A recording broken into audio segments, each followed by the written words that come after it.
Então, na nossa segunda aula, na aula anterior, nós falávamos da criação no capítulo 1 até o capítulo 2, versículo 4a. Agora nós vamos prosseguir, capítulo 2, versículo 4b, seguintes, até o final deste capítulo, para falar da criação do homem e da mulher, também tocando no aspecto do capítulo 3, que fala da queda do homem e da mulher. No capítulo 1, e é interessante nós observarmos, temos uma narração onde Deus cria com a força de sua palavra. No capítulo 2, se fala claramente aqui que o Senhor modela o homem da argila, com a argila do solo.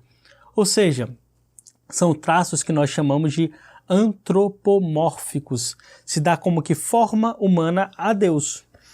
Deus age como se fosse um homem, com suas mãos, modelando o homem. Enquanto no capítulo 1 nós vemos uma narração completamente diferente. Nós vemos uma narração como que se a potência divina não precisasse tocar o homem, simplesmente dizendo. E quando cria o homem, no versículo 27, diz, façamos, mas não se diz que Deus toca. Façamos. Este façamos, bom, cria sempre algumas dúvidas dentro de nós. O que quer dizer? É já a Trindade se manifestando?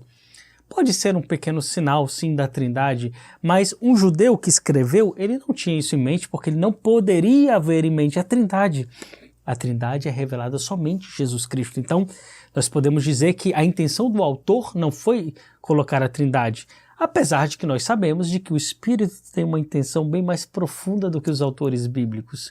Eles escrevem, claro, com intenção, com um projeto, mas o Espírito que guia as Escrituras, isso é dogma. Cremos no Espírito Santo que falou pelos profetas. O Espírito Santo que inspira as Escrituras. Então nós sabemos que o texto bíblico ele ultrapassa uma intenção hebraica, judaica. Mas, nos atendo um pouco ao aspecto científico dos judeus, o façamos, ele pode indicar um Deus que com sua corte realiza a obra da criação e se coloca justamente nesta posição. Outros dizem, se trata do plural de majestade, assim como o Papa, há poucas décadas atrás, sempre falava no plural, nós. Nós, então, decretamos este documento, nós, então, escolhemos, nós, então, mesmo sendo uma pessoa só. Então, alguns elementos que podem ser utilizados para tentar explicar este façamos. Mas o fato é de que a ação divina é uma ação sobrenatural. O verbo bará, no capítulo 1, como eu já falei, indica justamente essa ação sobrenatural, mas que é contrastada, vamos dizer assim, não porque é contradita, não porque se coloca em oposição, mas tem uma outra percepção a partir do capítulo 2, versículos 4b. Justamente porque Deus, no tempo em que o Senhor Deus fez a terra e o céu, não havia nenhum arbusto nos campos sobre a terra, e nenhuma erva dos campos tinha ainda crescido, porque o Senhor Deus não tinha feito chover sobre a terra, e não havia homem para cultivar. Olha que interessante. No capítulo 1, há tanta água na criação, que Deus tem que separar águas superiores das inferiores.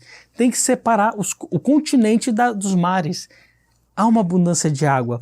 Por isso nós podemos identificar, vamos dizer assim, o contexto vital deste capítulo 1 em Babilônia. Um lugar que possui muita água. Um lugar que possui uma quantidade enorme de água. Então nós vemos claramente traços da história de um povo que conta na hora que esse texto é escrito. Já o capítulo 2, a partir de 4b, não tem mais muita água. Por isso nós dizemos, e aqui eu simplesmente coloco a informação, depois poderemos aprofundar posteriormente, que o capítulo 2 ele é anterior. É um capítulo anterior cronologicamente. Foi escrito antes do que o capítulo 1. Justamente porque nos encontramos aqui mais em um ambiente como Israel, ou seja, o texto é ambientado mais parecido com aquilo que é Israel, enquanto o capítulo 2 indica já um outro lugar um pouco diferente. O Senhor, então, ele não havia feito chover sobre a terra. E não havia homem para cultivar o solo. Olha que interessante, o solo deve ser cultivado, do verbo avad. O que é avad? Servir. O homem deve servir ao solo. Todo o domínio de que se fala, dominai sobre os peixes do mar, as aves do céu, se trata de um serviço, porque dentro da nossa ótica, servir é o modo de reinar. Aquele que é grande, aquele que é maior, deve colocar-se a serviço daquilo que lhe foi submetido. Não dominar para explorar, para simplesmente o seu usufruto, mas colocar-se a serviço, e é isso que o texto sagrado está dizendo em hebraico. Ou seja, o homem deve servir, avad, cultivar o solo. Entretanto, o manancial subia da terra e regava toda a superfície do solo. Então o Senhor Deus modelou o homem com a argila do solo. Então nós vemos toda essa ação divina, como que com mãos que toca. E insuflou em suas narinas um hálito de vida e o homem se tornou um ser vivente. O nefesh, o sopro, o hálito de vida é infundido no homem. E olha que interessante, dois elementos que parecem até contraditórios. Primeiro, Deus toca o barro, a terra, o Adamá, que é a terra vermelha. Adamá, lembra alguma coisa a vocês? Adama, Adão. Adão é o homem criado da Adamá, da terra vermelha. Primeiro, então, essa terra vermelha frágil é tocada. Depois é insuflado o hálito de vida, o próprio hálito divino. O homem, então, ele é, ao mesmo tempo, terra, barro vermelho e sopro divino. Estas duas coisas estão em comunhão no homem, estão integradas no homem. Ele é, ao mesmo tempo, frágil, mas possui um quê de divino. Ou seja, o sopro divino não anula a fragilidade do seu ser. Ao mesmo tempo, a fragilidade do seu ser não opaca a luz divina colocada nele. Por isso, o Salmo 8, que vai trazer justamente como que uma oração no qual se narra, se lembra a criação do homem, vai dizer: Senhor, quem é o homem para que dele cuides? Quem é o filho do homem para que o protejas, para que o conserves, para que olhes para ele? Então, o homem possui essa grandeza.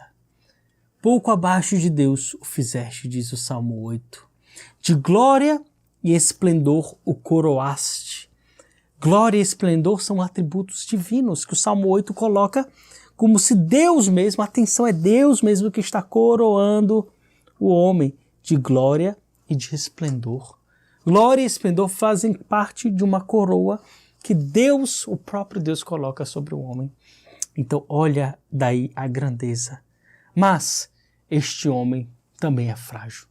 Quem é o filho de Adão para que dele cuides? Ou seja, pequeno.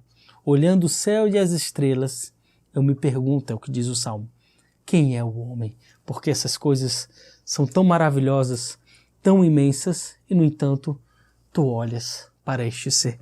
O Salmo 8 é, vamos dizer assim, uma oração, quase uma homilia, uma breve homilia, que retrata um pouco dos sentimentos de Gênesis 2. Este homem modelado, que possui o sopro divino dentro dele, porque é insuflado, este homem é colocado na criação e algo muito interessante acontece, porque Deus, ele pega o homem e vai caminhar com ele no jardim. Ele vai para o jardim que ele deve cultivar e guardar, e Deus dá um mandamento para o homem. Podes comer de todas as árvores do jardim, mas da árvore do conhecimento do bem e do mal não comerás, porque no dia em que dela comeres, terás que morrer. Isso nós estamos no versículo 17 do capítulo 2. O que significa que Deus dá um mandamento ao homem? O homem é criado responsável. Deus responsabiliza o homem na criação, ou seja, dá a capacidade de escolher, de escutar e cumprir a sua voz, ser responsável para com a criação, para com os dons divinos. Mas no dia em que dela comerdes, terás que morrer. E aí Deus, no versículo 18, diz algo maravilhoso. Não é bom que o homem esteja só. Olha o que Deus diz. Não é bom. Deus, até este momento, havia dito, é bom. Tudo na criação é bom. Dia após dia, no capítulo 1, Deus diz, é bom. Quando cria o homem e a mulher, Deus diz, é muito bom. Aqui, pela primeira vez, e atenção, algo importante, nós ainda não estamos na dinâmica do pecado. É antes do pecado. E Deus diz que há algo que não é bom. Não é bom que o homem esteja só. Não corresponde à realidade e à natureza do homem o isolamento. Mas vou fazer uma auxiliar que lhe corresponda. Alguém que lhe corresponda. O Senhor Deus modelou então do solo todas as feras selvagens e todas as aves do céu, e as conduziu ao homem para ver como ele as chamaria. Atenção, todas as feras dos campos, todas as aves são também modeladas do solo, mas sobre nenhuma delas o texto diz que Deus insufla o seu nefesh, a sua vida, o seu sopro. Leva até o homem para ver como ele chamaria cada uma delas, cada qual deveria levar o nome que o homem lhe desse. O homem deu nomes a todos os animais, às aves do céu e a todas as feras selvagens, mas para o homem não encontrou a auxiliar que lhe correspondesse. Então o Senhor Deus fez cair um torpor sobre o homem, e ele dormiu. Tomou uma de suas costelas e fez crescer carne em seu lugar. Olha que interessante. O homem dorme. Na Sagrada Escritura, muitos homens vão dormir e o sono será como que uma manifestação divina através do sonho. Por exemplo, nós vemos que Samuel, por meio da sua noite, da sua dormida, ele escuta a voz divina. Samuel, Samuel, ele está num templo. Neste templo ele escuta a voz. Ele está num santuário. E assim ele pode dizer, quem é? Vai até o sacerdote. O sacerdote diz, se te chamar de novo, diz, eis-me aqui. Então, a noite e o sono que se tornam manifestações divinas. Nós vemos José do Egito, nós vemos José, esposo da Virgem Maria e tantos outros, que por meio do sono acontece uma manifestação divina. Aqui também, o homem dorme. Este sono será uma manifestação divina, porque Deus tira dele sua costela, o seu lado, e faz crescer carne em seu lugar. Depois da costela que tirara do homem, o Senhor Deus modelou a mulher e a trouxe ao homem. O verbo para criar a mulher é o verbo baná. O verbo baná é o verbo construir. Assim como em 2 Samuel, quando se constrói o templo, quando se vai construir o templo de Jerusalém, se utiliza o verbo baná. Assim essa mulher, ela é a primeira construção da Sagrada Escritura. Deus constrói a mulher e a traz ao homem. Olha que interessante. Deus constrói, Deus a cria e Deus traz ela ao homem. Qual é a importância disso?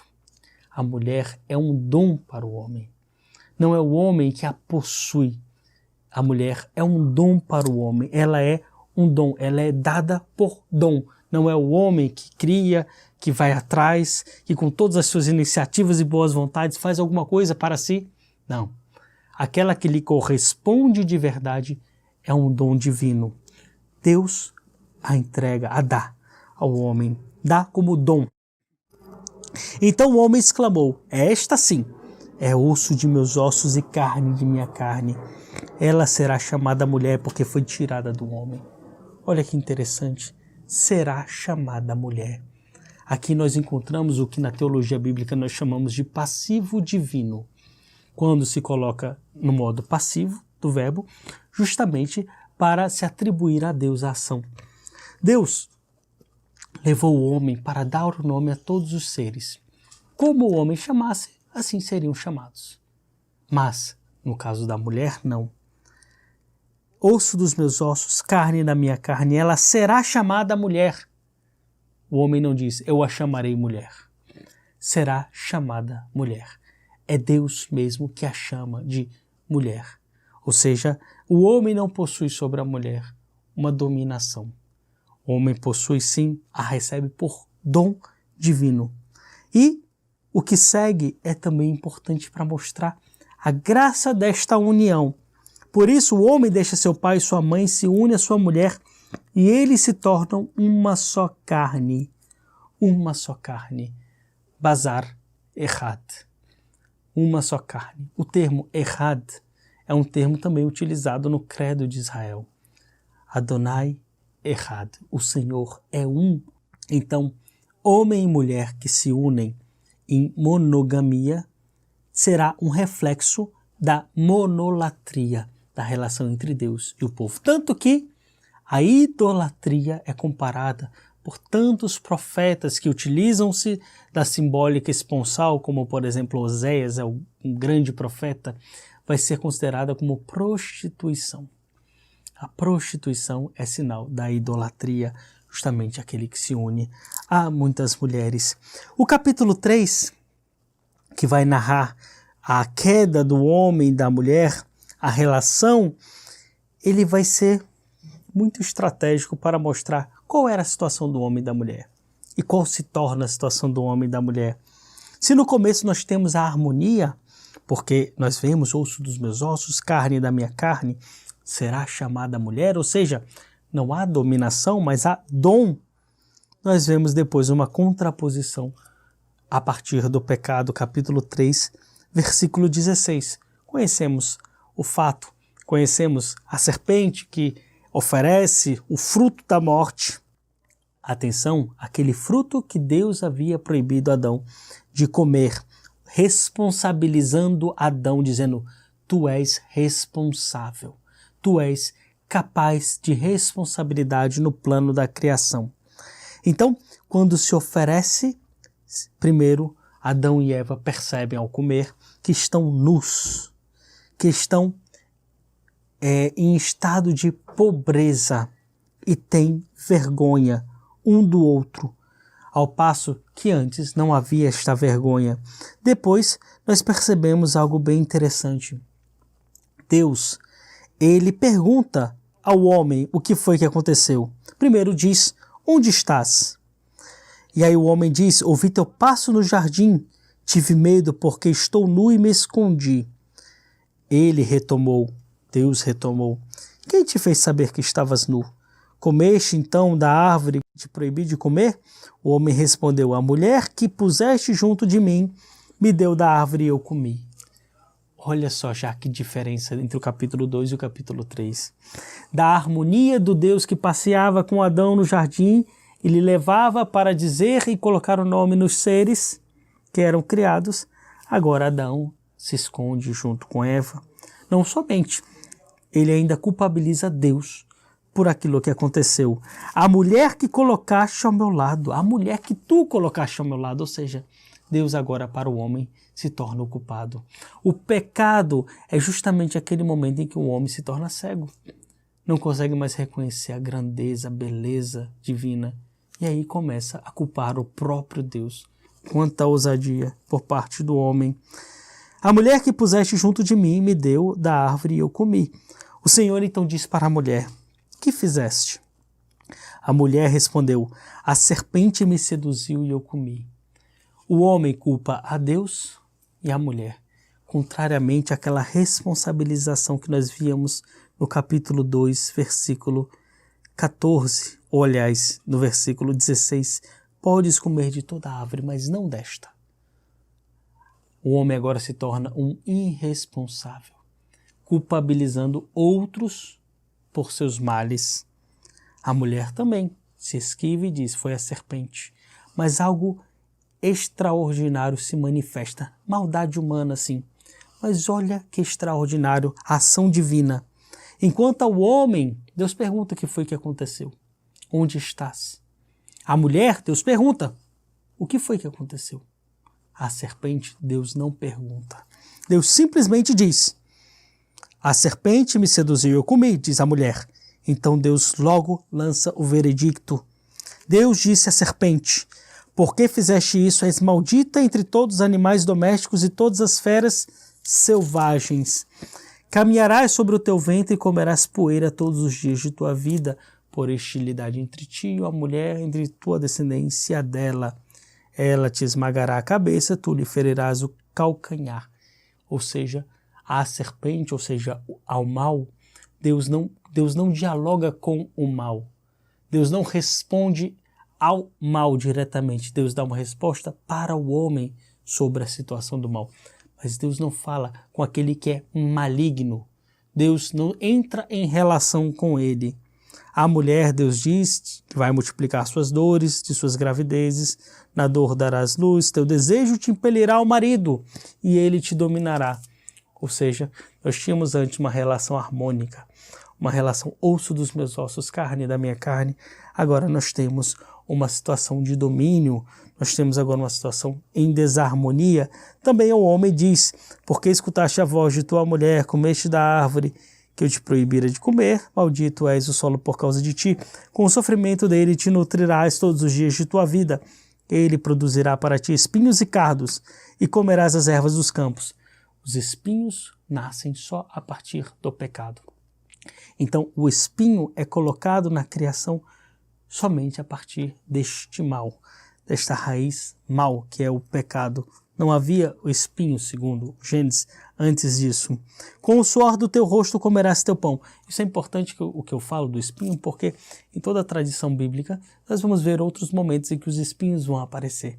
Eles são um sinal deste mal. Inclusive a coroa de espinhos com qual Jesus é coroado. O seu reinado que passa por ser coroado com este mal, mas que por meio do seu sangue vai ser purificado, salvo. O mal, o homem vai ser salvo e purificado. Então, digo isso por uma temática bem mais ampla que existe na Sagrada Escritura. Pois dele foste tirado, comerás teu pão até que retornes ao solo, pois dele foste tirado, tu és pó, e ao pó tornarás. Diante dessa situação, poderíamos errar ao dizer: então todo o projeto divino está aniquilado. Todo o projeto divino, de certo modo, está comprometido. Até porque se nós olhássemos o que segue, nós vemos Caim e Abel, no caso Caim que mata Abel. Nós vemos a idolatria dentro da terra que Deus cria e com isso Deus manda o dilúvio, ou seja, é realmente uma situação bem complicada. Deus se desagrada da própria criação, vê a corrupção da criação, e vemos depois o homem que tenta construir a Torre de Babel. Ou seja, vemos como que em cascata um mal que vai se produzindo, vai se alargando a partir do pecado. Nós poderíamos dizer, então, o projeto divino está cancelado? De forma nenhuma, por alguns motivos que quero anotar aqui. Primeiramente, olha o que diz o versículo, aliás, antes. Deus não amaldiçoa o homem. O homem, enquanto Deus amaldiçoa a serpente, Deus não amaldiçoa o homem porque colocou a sua bênção neles e não volta atrás dos seus dons. Depois, Deus, ainda no versículo 20, olha o que diz aqui. O homem chamou sua mulher Eva, por ser a mãe de todos os viventes. O Senhor Deus fez para o homem e a sua mulher túnicas de pele e os vestiu. Depois disse o Senhor Deus: se o homem já não é como um de nós, versado no bem e no mal, se o homem já é como um de nós, versado no bem e no mal, que agora ele não estenda a mão e colha também da árvore da vida, e coma e viva para sempre. O Senhor Deus expulsa do jardim o homem do Éden, para cultivar o solo de onde fora tirado. Baniu o homem e colocou querubins para proteger este lugar. Mas a Eva, ela não é perdida, não se perde a sua própria identidade. É o que diz Ratzinger. Na verdade, a mulher é confirmada, mesmo após o pecado, em sua identidade de ser mãe dos viventes. Ou seja, não há uma maldição divina que tire do homem a natureza ou mesmo tire do homem a missão que Deus lhe conferiu na criação. O homem e a mulher permanecem não obstante a fragilidade do pecado, como símbolo do amor de Deus para com o seu povo. E a união entre homem e mulher, e como vai demonstrar toda a tradição profética, a maioria da tradição profética, e também algumas partes da tradição sapiencial, vai mostrar o quanto a relação homem e mulher na Sagrada Escritura vão identificar, vão ser como que um ponto de apoio para se falar do amor de Deus para com o seu povo, que vai permanecer até mesmo no Novo Testamento, quando vai se falar que o homem é a imagem de Cristo, a mulher, imagem da igreja. Como Cristo dá a sua vida por sua igreja, por sua esposa, a igreja, assim o homem deve fazer. Como a mulher que se submete ao marido, assim também a igreja seja submissa ao marido. Aqui as feministas vão falar, meu Deus do céu, será que nós temos que agir assim? Olha o que Deus, por meio de Paulo, está dizendo. Homens, sacrifiquem a sua vida, entreguem a sua vida até o sangue por sua esposa. Mulheres sejam submissas. Eu acho que é bem mais difícil para os homens, viu? O que é pedido, ou seja, uma doação total pelas mulheres, pelas esposas e esposas para os maridos. E isso é em relação a Cristo e a igreja. O que isso tem a nos dizer? Que Deus permanece ainda, não obstante o mal, Deus não tirou do homem e da mulher aquele brilho, aquela luz que Ele pede do homem e da mulher, para que sejam veículos da graça, da presença dEle na humanidade. Você sabe como se chama este capítulo 3 do livro do Gênesis? Proto-evangelho. Dentro da teologia, nós chamamos de proto-evangelho, primeiro evangelho. Por quê? Porque aqui nós temos o primeiro anúncio da boa nova, Evangelion, da boa nova. Ou seja, aqui o Senhor diz que este mal que aconteceu com o pecado não permanecerá assim.